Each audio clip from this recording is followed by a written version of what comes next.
ಪ್ರಸ್ತುತ ಪ್ರತಿಯೊಂದು ರಂಗಕ್ಕೂ ಹವಾಮಾನ ವರದಿ ಅತ್ಯಗತ್ಯ. ಈ ನಿಟ್ಟಿನಲ್ಲಿ ನಿರ್ದಿಷ್ಟ ನಿಖರ ಮಾಹಿತಿ ನೀಡುವ ಪ್ರಯತ್ನಗಳು ನಡೀತಾಲೇ ಇವೆ. ಈ ನಿಟ್ಟಿನಲ್ಲಿ ಹವಾಮಾನ ಇಲಾಖೆ ಹೆಜ್ಜೆ ಇರಿಸಿದೆ. ರಾಜ್ಯದಲ್ಲಿ ಅತ್ಯಾಧುನಿಕ ರೇಡರ್ಗಳನ್ನು ಅಳವಡಿಸಲಾಗಿದೆ. ಈ ಕುರಿತ ವರದಿ ನಿಮ್ಮ ಮುಂದೆ. ಪ್ರಸಕ್ತ ದಿನಗಳಲ್ಲಿ ಜನಸಾಮಾನ್ಯರಿಗೂ ಕೂಡ ಹವಾಮಾನ ಮಾಹಿತಿ ಅರಿಯುವ ಪ್ರವೃತ್ತಿ ಹೆಚ್ಚುತ್ತಿದೆ. ಇದಕ್ಕೆ ಕಾರಣ ಅವರ ದೈನಂದಿನ ವ್ಯವಹಾರಗಳು ಅದರೊಂದಿಗೆ ತಳುಕು ಹಾಕಿಕೊಂಡಿರುವುದು. ಇದರಿಂದ ನಿಖರ ಹವಾಮಾನ ವರದಿ ಅತ್ಯವಶ್ಯಕ.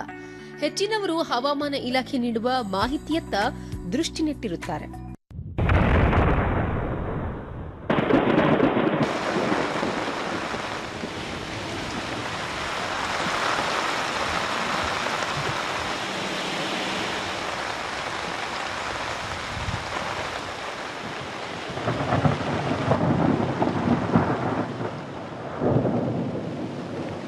ಕೃಷಿ ರಂಗದ ಪ್ರತಿಯೊಂದು ಹಂತದಲ್ಲಿಯೂ ಹವಾಮಾನ ಮಾಹಿತಿ ಅಗತ್ಯ. ಬಿತ್ತನೆ ನಾಟಿಯಿಂದ ಆರಂಭಿಸಿ ಕೊಯ್ಲು ತನಕ ಈ ಮಾಹಿತಿ ಇಲ್ಲದೆ ಕೆಲಸ ಮಾಡಲು ಹೋದರೆ ನಷ್ಟವಾಗುವ ಸಾಧ್ಯತೆ ಅಧಿಕ. ಆದ್ದರಿಂದ ಯಾವಾಗ ಮಳೆ ಆರಂಭವಾಗುತ್ತೆ, ಯಾವಾಗ ನಿಲ್ಲಬಹುದು, ತಾಪಮಾನ ತೀವ್ರತೆ ಎಷ್ಟು, ಆ ತಾಪಮಾನಕ್ಕೆ ಯಾವ ಬೆಳೆ ಕೃಷಿ ಮಾಡಬಹುದು ಎಂಬುದನ್ನೆಲ್ಲ ಅರ್ಥಷ್ಟು ಕೃಷಿ ಕಾರ್ಯ ವೈಜ್ಞಾನಿಕವಾಗಿರುತ್ತೆ. ಮಳೆ ಬರುವ ಸಾಧ್ಯತೆಗಳು ಹೆಚ್ಚಿದಾಗ ಕೊಯ್ಲು ಮಾಡಲು ಹೊರಟರೆ ನಷ್ಟ ಉಂಟಾಗುತ್ತೆ.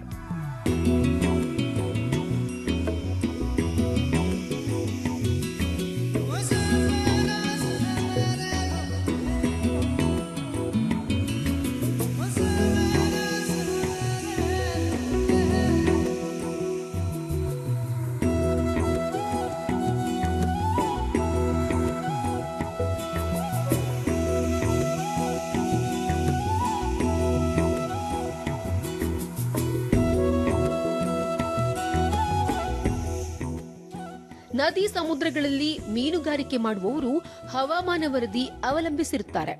ಯಾವಾಗ ಮಳೆ, ಬಿರುಗಾಳಿ, ಒಬ್ಬರ ಉಂಟಾಗಬಹುದು ಎಂಬುದನ್ನು ತಿಳಿಯುವುದು ಅತ್ಯವಶ್ಯಕ. ಈ ಮಾಹಿತಿ ಇಲ್ಲದೆ ಸಮುದ್ರಕ್ಕೆ ಇಳಿದಾಗ ಅಪಾಯ ಉಂಟಾಗುತ್ತೆ.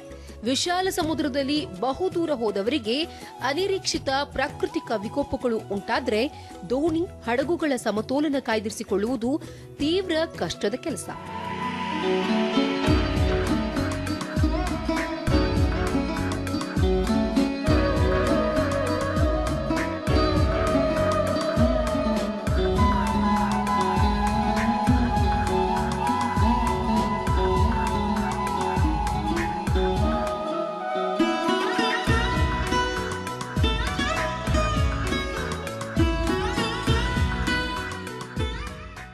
ವೈಮಾನಿಕ ರಂಗದವರು ಪ್ರತಿಕ್ಷಣವೂ ಹವಾಮಾನ ವರದಿ ನೋಡ್ತಿರ್ತಾರೆ.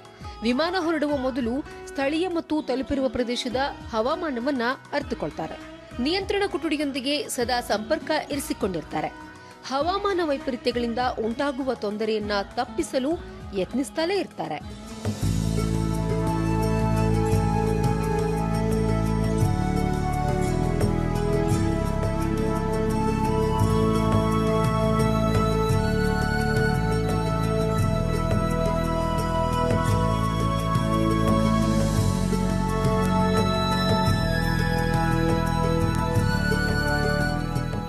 ಭೂಸಾರಿಗೆ ರಂಗದವರಿಗೂ ನಿಖರ ಹವಾಮಾನ ವರದಿ ಅಗತ್ಯ.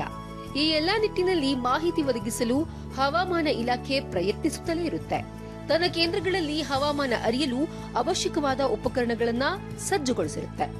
ಹವಾಮಾನ ಮಾಹಿತಿ ಒದಗಿಸುವ ಉಪಗ್ರಹಗಳನ್ನು ಅವಲಂಬಿಸಿರುತ್ತದೆ. ಪ್ರಸ್ತುತ ಈ ಮುನ್ಸೂಚನಾ ಮಾಹಿತಿಯನ್ನ ಸಾಧ್ಯವಾದಷ್ಟು ಶೀಘ್ರ, ನಿರ್ದಿಷ್ಟ, ನಿಖರವಾಗಿ ಒದಗಿಸಲು ಅತ್ಯಾಧುನಿಕ ರೆಡಾರ್ಗಳನ್ನ ಬೆಂಗಳೂರು, ಮಂಗಳೂರಿನಲ್ಲಿ ಸ್ಥಾಪಿಸಲು ಮುಂದಾಗಿದೆ. ಸೊ ಇದು ಡೋಪ್ಲರ್ ವೆದರ್ ರೆಡಾರ್ ಅಂದರೆ ಏನು? ಈ ರೆಡಾರ್ದಲ್ಲಿ ಒಳ್ಳೆ ಮಾಹಿತಿಗಳು ನೌಕಾಸ್ಟಿಂಗ್ಗೋಸ್ಕರ ಸಿಗುವಂಥ ಒಂದು ಇದು ಟೂಲ್ ಅಂತ ಹೇಳ್ಬೋದು.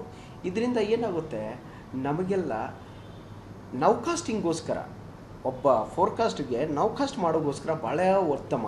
ಇದು ನೌಕಾಸ್ಟಿಂಗ್ ಅನ್ನೋದು ಕೇವಲ ಏನಪ್ಪ ಹಾಫ್ ಆನ್ ಅವರ್ ಟು 1 ಅವರ್ದಲ್ಲಿ ಈ ರೆಡಾರ್ ಮುಖಾಂತರ ಏನು ಇಮೇಜ್ ತಗೊಳ್ತೀವೋ ಆ ಇಮೇಜನ್ನ ಇದು ಮಾಡಿಕೊಂಡು ಅನಲೈಸ್ ಮಾಡಿ ಎಲ್ಲಿ ಥಂಡರ್ಸ್ಟಾರ್ಮ್ ಆ್ಯಕ್ಟಿವಿಟೀಸ್ ಇದೆಯೋ, ಎಲ್ಲಿ ವಿಂಡ್ ಶೇರ್ ಇದೆಯೋ, ಅಥವಾ ಎಲ್ಲಿ ಮೋಡ ಫಾರ್ಮ್ ಆಗ್ತಾಯಿದೆಯೋ, ಎಷ್ಟೊಂದು ಮಳೆ ಆಗ್ತಾಯಿದೆಯೋ, ಯಾವ ದಿಕ್ಕಿನಿಂದ ಒಂದು ಮಳೆ ಆಗುವ ಸಾಧ್ಯತೆ ಇದೆ, ಯಾವ ಆಮೇಲೆ ಗಾಳಿ ಯಾವ ದಿಕ್ಕಿನಿಂದ ಬೀಸ್ತಾ ಇದೆ, ಇಂಥ ಒಳ್ಳೆ ಎಲ್ಲ ಇನ್ಫಾರ್ಮೇಷನ್ನು ಈ ರಡಾರ್ದಲ್ಲಿ ಸೆರೆ ಹಿಡಿಯಲು ಸಾಧ್ಯ.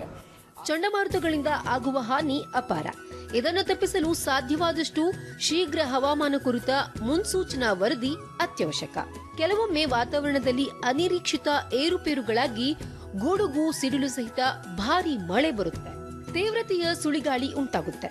ಇದನ್ನ ತಕ್ಷಣ ಅರಿತು ಅದನ್ನ ಜನಸಮುದಾಯಕ್ಕೆ ತಲುಪಿಸಲು ಡಾಪ್ಲರ್ ರೆಡಾರ್ ಸಹಾಯಕ.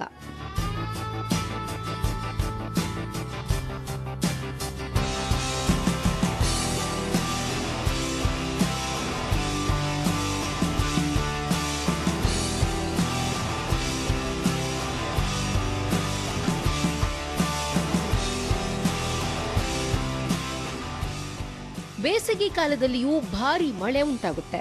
ಇಂಥ ಸಂದರ್ಭಗಳಲ್ಲಿ ಭಾರೀ ಮಿಂಚು ಗುಡುಗು ಉಂಟಾಗುತ್ತವೆ. ಆಗ ಹೊಲ ಗದ್ದೆಗಳಲ್ಲಿ, ತೆರೆದ ಪ್ರದೇಶಗಳಲ್ಲಿ ಇರುವುದು, ಮರದ ಕೆಳಗೆ ನಿಲ್ಲುವುದು, ವಾಹನಗಳಲ್ಲಿ ಪ್ರಯಾಣಿಸುವುದರಿಂದ ಅಪಾಯ ಉಂಟಾಗಬಹುದು. ಡಾಪ್ಲರ್ ರೇಡಾರ್ ಇದ್ದಾಗ ಇಂತಹ ಪ್ರಾಕೃತಿಕ ಏರಿಳಿತಗಳ ಮಾಹಿತಿಯನ್ನ ಮುಂಚಿತವಾಗಿ ಪಡೆಯಬಹುದು. ಆಮೇಲೆ ಇದ್ರ ಜೊತೆಗೆ ಇನ್ನೊಂದು ಈ ಮಾಹಿತಿ ಅಂದರೆ ಸೈಕ್ಲೋನು ಕೂಡ ಕೈವಾಗ ಮಂಗಳೂರಲ್ಲಿ ರಡಾರ್ ಏನು ಇನ್ಸ್ಟಾಲೇಷನ್ ಮಾಡ್ತೀವೋ ಅದರಿಂದ ಕೂಡ ಏನಾಗುತ್ತೆ, ಈ ಸೈಕ್ಲೋನ್ ಏನಾದರೂ ಅಪ್ರೋಚಿಂಗ್ ಆಗ್ತಾ ಇದ್ದರೆ ಅಂದರೆ ಆ ಸೈಕ್ಲೋನು ಕೂಡ ಯಾವ ಗತಿಯಲ್ಲಿ, ಯಾವ ತೀವ್ರತೆಯಲ್ಲಿ ನಮ್ಮ ಕರಾವಳಿ ಪ್ರವೇಶದಲ್ಲಿದೆ ಅನ್ನೋ ಕೂಡ ಇದರಿಂದ ಈ ರಡಾರ್ದಿಂದ ನಾವು ಡಿಟೆಕ್ಟ್ ಮಾಡಿ ಹೇಳಲು ಅನುಕೂಲ ಆಗುತ್ತೆ.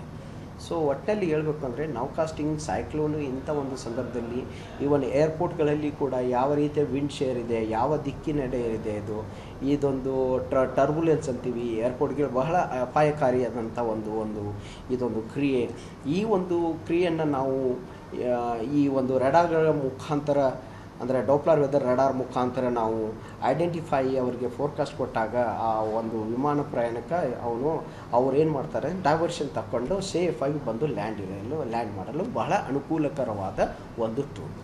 ಹವಾಮಾನ ಇಲಾಖೆ ಮತ್ತು ರಾಜ್ಯ ಸರ್ಕಾರದ ಸಮನ್ವಯದಲ್ಲಿ ಇವುಗಳನ್ನ ಬೆಂಗಳೂರು, ಮಂಗಳೂರಿನಲ್ಲಿ ಸ್ಥಾಪಿಸುವ ಪ್ರಕ್ರಿಯೆಗೆ ಚಾಲನೆ ದೊರೆತಿದೆ. ಸಾಧ್ಯವಾದಷ್ಟು ಶೀಘ್ರವಾಗಿ ಈ ಕಾರ್ಯ ಮುಗಿದ್ರೆ ಅಭಿವೃದ್ಧಿ ಕಾರ್ಯಗಳಿಗೆ ಪೂರಕವಾಗುತ್ತೆ. ಹವಾಮಾನ ವರದಿಯನ್ನು ನಿಖರವಾಗಿ ನೀಡಲು ವಿಜ್ಞಾನಿಗಳು ಪ್ರಯತ್ನಿಸುತ್ತಲೇ ಬಂದಿದ್ದಾರೆ. ಈ ನಿಟ್ಟಿನಲ್ಲಿ ಬೆಂಗಳೂರು ಮತ್ತು ಕರಾವಳಿ ಪ್ರದೇಶ ಮಂಗಳೂರಿನಲ್ಲಿ 2 ರಾಡಾರ್ಗಳನ್ನು ಸ್ಥಾಪಿಸಲಾಗುವುದು ಎಂದು ಅವರು ತಿಳಿಸಿದ್ದಾರೆ. ಇದರಿಂದ ಮತ್ತಷ್ಟು ನಿಖರವಾಗಿ, ಕ್ಷಿಪ್ರವಾಗಿ ಹವಾಮಾನ ವರದಿಯ ಮಾಹಿತಿಗಳು ಲಭ್ಯವಾಗಲಿವೆ. ಇದರಿಂದ ರೈತರಿಗೆ, ಜನಸಮುದಾಯಕ್ಕೆ ಅನುಕೂಲವಾಗಲಿದೆ. ಕ್ಯಾಮರಾಮನ್ ಅರುಣ್ ಜೊತೆ ಕುಮಾರ ರೈತ, ಸುದ್ದಿ ಟಿವಿ, ಬೆಂಗಳೂರು.